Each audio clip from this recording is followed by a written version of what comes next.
And we'll start with the line on Mason Mount, really, coming out this week. Obviously, United are interested in taking him from Chelsea. They've got an absolute ton of players, too many players. For their dressing room, that there was an overspill, famously under Graham Potter. So they do need to offload some players. United have agreed personal terms with Mason Mount, but obviously, I guess the sticking point is agreeing that transfer fee with Chelsea, isn't it? Because there is a difference in opinion at the moment on that fee. I remember 6 years ago, I think it wasn't even June yet. And I mean, we're already in June and next month pre-season starts. That's how quickly time goes by. But we were still in May, and I did the story that United agreed personal terms with Nemanja Matic. I might not have written it as agreed personal terms. I think I might have kind of like deliberately softened it a little bit because didn't want to get too far ahead of myself. But that's what I was told. That was in late May. That transfer was not completed until August the 1st, I think. So that's why, the word close, you say a player's close to joining a club. I'm always I'd always be reluctant to use that phrase, because what's close with transfers these days. It wouldn't surprise me if this time next month Mount is still a Chelsea player. But then again, Chelsea are under pressure to sell players by late June to get, because of the financial quarter. They need to get funds in this month rather than wait a little bit into July and see what happens. With Mount, it seems like he's he's kind of like not torched his relationship with Chelsea as such, but he wants out. And if a player wants out and they've got 1 year left on their contract, and there's no chance of changing his mind, you have to sell that player. And if you're Chelsea, no Champions League revenue next season, you're under pressure to balance the books after spending a stupid amount across two transfer windows and not selling enough players. Then although he might be the homegrown hero, he's a homegrown hero who wants to leave home. So it's probably in Chelsea's best interest that they do get Mount out of the club before the end of the month, and that's why it could be a quick deal. But we've seen before, as I said, that sometimes when clubs are haggling, that's always a sticking point. That's what delays it. But the way it's going at the moment, it would probably be a surprise if Mason Mount isn't a United player next season. I mean, I was told on Wednesday evening, before 8 p.m. that personal terms had been agreed, and at the time that's journalistically it's never an ideal time to put a story out, but in the transfer season, the time is immaterial if you're given that information and it's credible and it's well sourced, which it was, then you might as well put it out as soon as possible. I always feel like with a club the size of Manchester United, with the spending power, personal terms isn't usually the hard part, is it? That's the thing. It's usually agreeing an actual fee with the club and coming to some kind of middle ground.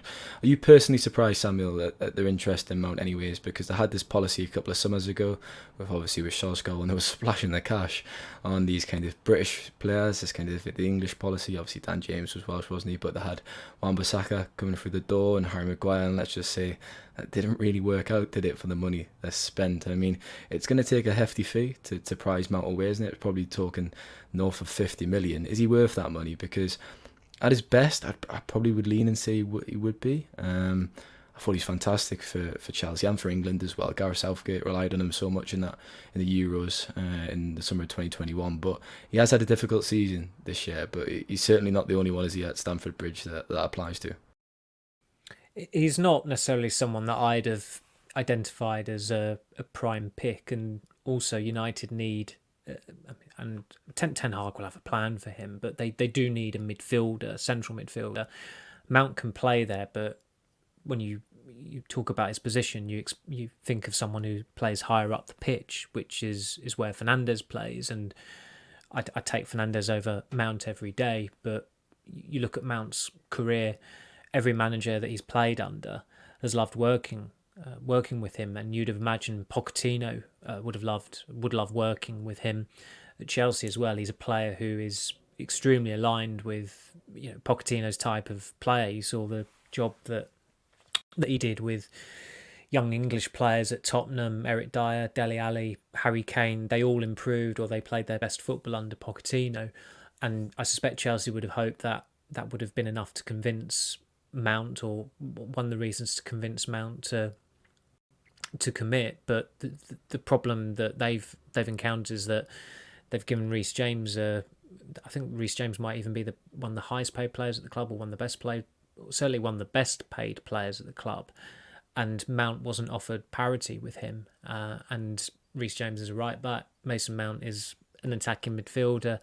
He's well within his rights to wonder why he's not being offered a similar wedge there.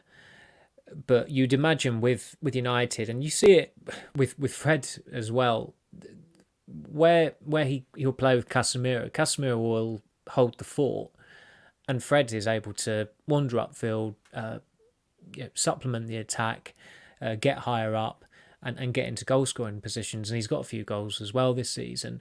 You'd imagine that would be what they want, that Ten Hag wants to do with Mount. If he's coming into that team, it's taking Eriksen out of it, using Eriksen as more of a rotational player next season, which would be sensible given his age, given how often he's substituting games. I think he's been substituting some like 22 or 23 second halves this season.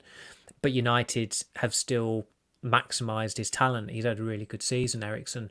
But it would be a risk to go into next season with Casemiro and Eriksen, two 31-year-olds who turn 32 in February next year, as your prime midfielders. They do need someone more energetic there, and Mount is tactically, he's a very intelligent operator, and as I said, he's worked under a diverse collection of coaches, and whether it's Englishman Frank Lampard, German Thomas Tuchel, Englishman Frank Lampard again in his second spell at Chelsea, Gareth Southgate with England national team, they all really rate him. I didn't think he was particularly impressive during the Euros, but Southgate kept on playing him, and he brought him back into the team as well, because he missed a couple of games, didn't he? I think he interacted with. Yeah, he does a lot of stuff that goes unnoticed, doesn't he? I think around his defensive work rate. Yeah, and I think that would be he clearly has assets that qualified football managers, coaches see that fans don't see, and he's done pretty well out of it. So I think Ten Hag's hit rate, that give it from United. If you're a United fan, you've got to have faith in that, because by and large the signings have been pretty good, very successful. The permanent signings anyway. Take the loans out of the equation there. And also, going back to when we spoke to Ten Hag in Melbourne at Amy Park in July, I mean, one of the things I wanted to ask him and managed to was, is there why are you focused on signing players developed in the Eredivisie? At the time, it was Malacia, Eriksen, and Martinez. They were the three that were pretty much through the door at that point. And his first words to me were, "No, I'd like to sign English players." And here we are with United having agreed personal terms with Mount, and been they've done a hell of a lot of due diligence into trying to sign Harry Kane, but that is more complicated, because at the moment they're operating under the assumption that Tottenham just will not sell him this summer, hence why they're having to look at other options. Who's the Dan James equivalent in this market, Samuel? Can we see another Dan James coming in? A British player like Dan James. I'm trying to think. He's gradually getting back to his level, isn't he? He's now a championship player again with Leeds, which was probably what he was all along at United. But to be fair to Dan James, he did lack quality, a bit like Weghorst actually, but he always tried hard. So we'll give him praise. He did very well in his first 4 to 6 months at United. He was very good. He certainly surprised everyone. I think he did have a pretty good start. With Mount as well, just the last word on that. It's no surprise that obviously United are I think it speaks volumes that United are interested, and Liverpool as well. You got these top teams around the Premier League who are trying to close the gap, and if your rivals are looking to buy your top players off you, I think that tells Chelsea something. We'll end then, Samuel, with a bit of chat on Rasmus Hojlund, the striker from Atalanta. 20 years old, Danish centre forward. He's been scoring for fun for the national team.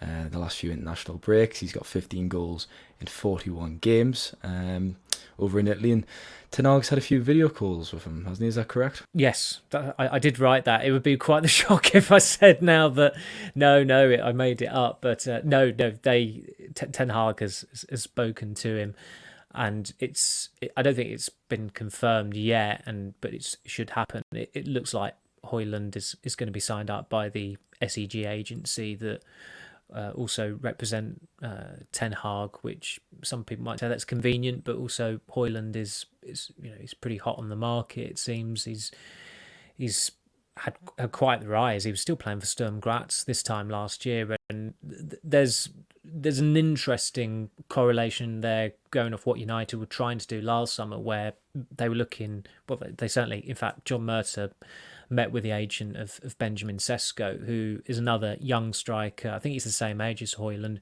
who was developed in Austria.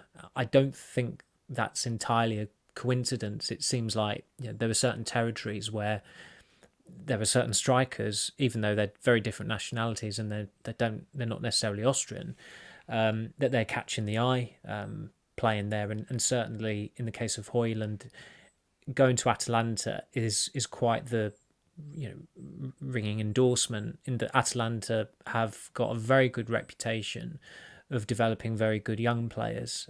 For a long time now, their academy in Italy has been considered the best. United signed Ahmad from them in 2019, of course. Dejan Kulusevski moved to Juventus from Atalanta as well, and I think he's been one of the few positives of Tottenham's season. I think he's a quality player. He's been one of the few good signings by Antonio Conte, in fact. So there's certainly, just from looking at it from the outside, there are a lot of boxes ticked with Hojlund. I suppose the one reservation would be where United need a truly proven striker next season.